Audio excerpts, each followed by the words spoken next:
તો જય માતાજી મિત્રો, વિશ્વ પ્રસિદ્ધ બગદાણા ધામ, જ્યાં સંત શિરોમણી શ્રી બજરંગદાસ બાપાના બેસણા છે. ભાવનગર જિલ્લામાં મહુવા પાસે આવેલ બગદાણા ધામ, જ્યાંનો રોટલો જાણીતો છે. દરરોજ હજારોની સંખ્યામાં ભાવિ ભક્તોને જમાડવામાં આવે છે. ખૂબ જ મોટા પ્રમાણમાં અહીં રસોઈ બનાવવામાં આવે છે.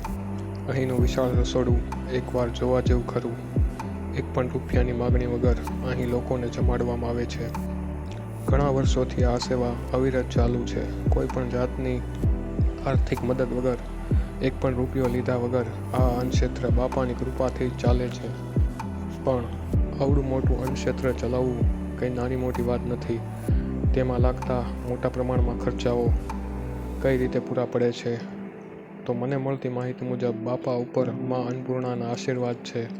વાત એવી બનતી કે બાપા જ્યારે બગદાણામાં હયાત હતા ત્યારે આશ્રમમાં સાધુ સંતો આવે, કોઈ મહેમાન આવે કે કોઈ દર્શનાર્થે આવે તો બાપા રસોઈયાને કહેતા, વાલા ચા બનાવો, રસોઈ બનાવો, આ બધાને જમાડો. ત્યારે રસોઈયો રસોડામાં જોવે તો ચા ખાંડ હોય નહીં, ઘી તેલ હોય નહીં, સીધું સામગ્રી હોય નહીં.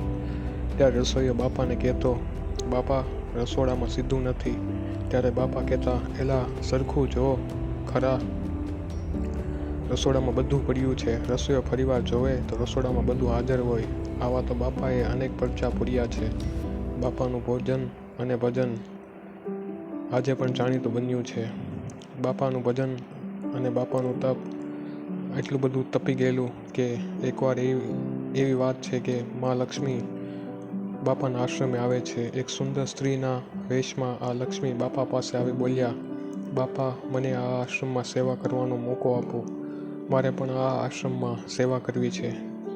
ત્યારે બાપાએ કહ્યું, તમારી જેવી જગદંબા અહીં આશ્રમમાં સેવા કરવા કેમ આવે?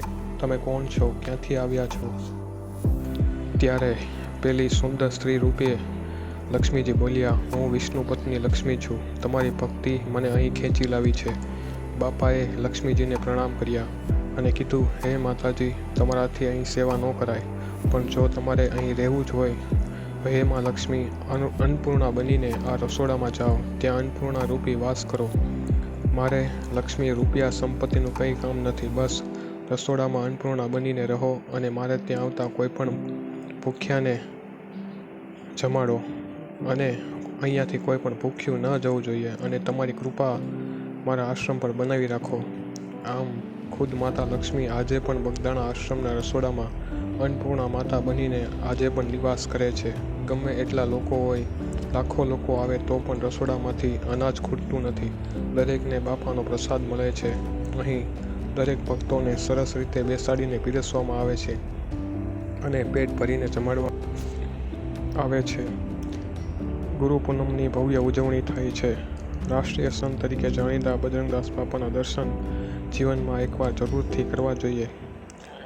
આજે પણ બગદાણામાં બાપાના હાજરા હજુર પરચા છે.